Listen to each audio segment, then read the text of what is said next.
At so ayan, hi guys! Welcome back sa channel natin. At ito nga ay final episode na tayo ni Solo Leveling. So pasensya na, sobrang tagal kong nawala. Pero ito ay itutuloy-tuloy na natin to hanggang sa katapusan ng Solo Leveling. Kasi total naman, onti na lang yung natitirang chapter na to. Pero ayan, bago tayo magsimula, ay kung bago ka pa lang din sa channel natin, ay huwag mo kalimutan mag-subscribe at pakipindot na rin ay ang notification bell para ma-update ka every time na meron tayong bagong upload. So yun lang naman po at ulit, ay huwag na nga natin patagalin pa.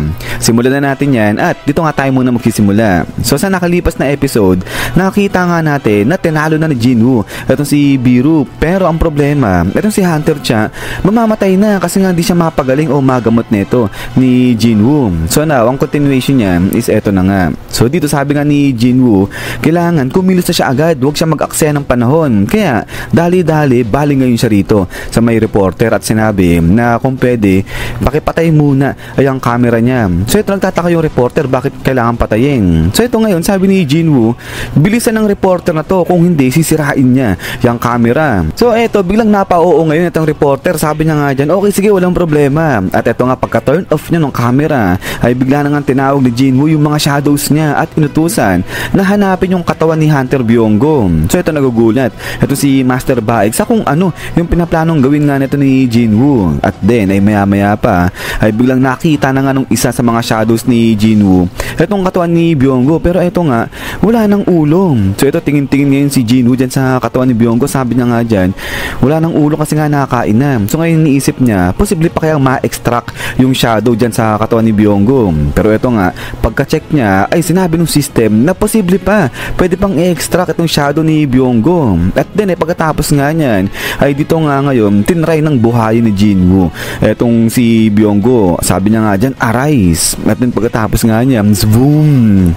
So dito labasan na itong mga itim na to, itong mga shadows na to. At then pagkatapos nga nito is bam, nag-failed itong pagsasamon dyan ni Jinwoo kay Byonggo. So dito malab. At then pagkatapos nga nito ay medyo nainis dyan itong si Jinwoo. At eto, tinry niya ulit na isamon itong si Byonggo. But then pagkatapos nga niya is bam, dito nga labas na ulit yung mga shadow na itim. Pero mission failed pa rin dyan itong pagsasamon ni Jinwoo. So ayaw talaga tumalab. So kaya nga ito sa isip-isip ni Jinwoo, sa gantong level ng kanyang summoning ay madali na lang dapat sa kanya na maisamon nga itong si Byonggo. Pero ayaw talaga. So sinasabi niya parang ang lakas ng willpower na tinataglay nito ni Byonggo. Parang sinasabi niya na mali yung bumuhay ka ng isang shadow mula nga sa katawan ng isang tao. But then ay ito nga sa isip-isip ni Jinwoo, pero yung mga buhay ayan pa rin yung dapat i-prioritize. Sabi niya ganyan. At then pagkatapos nga niyan ay dito nga sinimulan ulit na subukan ni Jinwoo na buhayin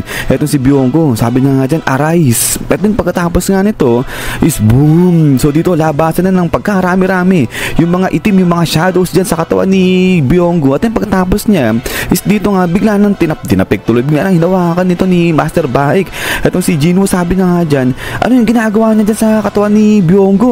At then pagkatapos nito is bam, dito labas na ngayon, nabuhay na etong shadows nga dyan ni Byonggo. At so pagkatapos niyan ay punta kaagad itong si Byonggo dyan kay Hunter Cha. At after nga nito is bam, dito binuksan niya na dali-dali itong kanyang libro at pinapagaling niya dito, hinihil niya na itong si Hunter Cha dyan. So kaya nga itong si Master Baek di na maintindihan itong reaksyon niya, itong mukha niya. Sabi niya nga rito sa loob-loob niya, si Byonggo kaya niyang pagalingin, kaya niyang gamutin itong si Hunter Cha. Pero habang nga nakahawak itong si Master Baek dito sa may braso ni Jinwoo, sabi nga ni Jinwoo, alam niya na kung anong klaseng tao ayang si Byonggo kasi di pa naman niya daw binibigyan ng command o ng utos at si Byonggo, pero kusa na siya, agad-agad pinagaling niya si Hunter Cha. At eto, sabi nga ni Jinwoo, eto si Byonggo, napaka-warm, napakabuti ng taong yan. Sabi ng ganyan. So eto nga, ngiti-ngiti lang dito eto si Byonggo, pero di nga nakakapagsalita yan. But then ay eto nga, biglang parang naghinagpista ng kukonti etong si Master Baek dyan. Sabay sabi niya nga, pero hindi na si Byonggo yan. Sabi niya ganyan. So lungkot na dito at saka nasasaktan na dyan etong si Master Baek emotionally. At sagot na etong si Jinwoo, sabi niya nga dyan, oo tama ka. At then pagkatapos nga niya na ibalik dito sa may reporter. At eto, nagugulat etong reporter, sabi niya nga dyan, Talaga naman pala, kaya naman pinapaturn off ni Jinwoo yung kanyang camera kasi hindi talaga na pwedeng ipakita to sa buong mundo. Kasi ito si Jinwoo, kaya nang bumuhay, sabi niya, ng mga patay, kaya nang kunin nga yung mga shadows niya. At eto nga si Master Choi, ganyan rin yung nasa isip niya, sabi na nga dyan, habang tumitindi yung laban, mas lumalakas etong si Jinwoo. So napaka mapanganib daw nito, napakalakas nga nito ni Jinwoo, sabi ng ganyan. At then ay pagkatapos nga niyan ay balik nga ulit dito kay Master Baek. At ngayon sabi niya ngayon rito kay Jinwoo na alam niya na maraming pang pagdadaan ng laban etong si Jinwoo at kakailanganin niya talaga yung ability ni Byonggo. Pero si Byonggo nga raw ayaw na, pagod na sa pakikipaglaban. Kaya posible raw ba na wag nang isama o wag nang isamon ni Jinwoo etong si Byonggo, wag na siyang ilaban ulit, sabi niyang ganyan.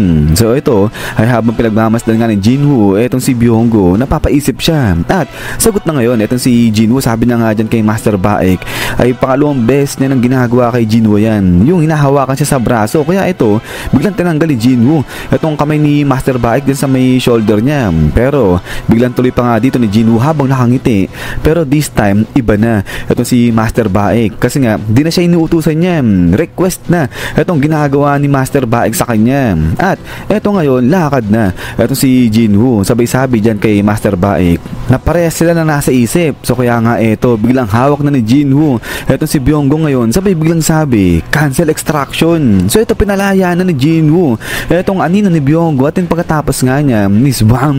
So yun, unti-unti na nga dito na parang maglalaho na etong shadow ni Byonggo, kaya nagugulat siya. So eto ngayon napatingin na etong si Master Baek, pero maya-maya pa ay napangiti na dito ng bahagya etong si Master Baek. So parang na-relief na etong bigat sa damdamin ni Master Baek. At eto ngayon napatingin na rin etong si Byonggo sa kanya at napangiti na etong si Byonggo. Pero yun ay unti-unti na nga naglalaho rito etong si Byonggo, sabay maya-maya pa is wham. So dito ay tuluyan na ngang nag-disperse etong anino ni Byonggo, naglaho na siya kasi nga pinalaya na ni Jinwoo. At pagkatapos nga niya ay dito napasalita na ito si Master Baek at ang sabi niya nga rito, thank you. At then ay pagkatapos nga niya is yan guys. So hanggang dito lang itong si final episode natin kay Solo Leveling. So yan nga ay tutuloy-tuloy na natin itong si Solo Leveling hanggang sa katapusan o sa dulong-dulong chapter nito, kasi nga kukunti na lang yung natitirang chapter niya. At ayan maraming salamat sa panonood dito kay Solo Leveling natin. So hintay-hintay lang para sa kasunod nito. So yun naman, so lagi mag-iingat, God bless nyo lahat at kita-kits tayo ulit.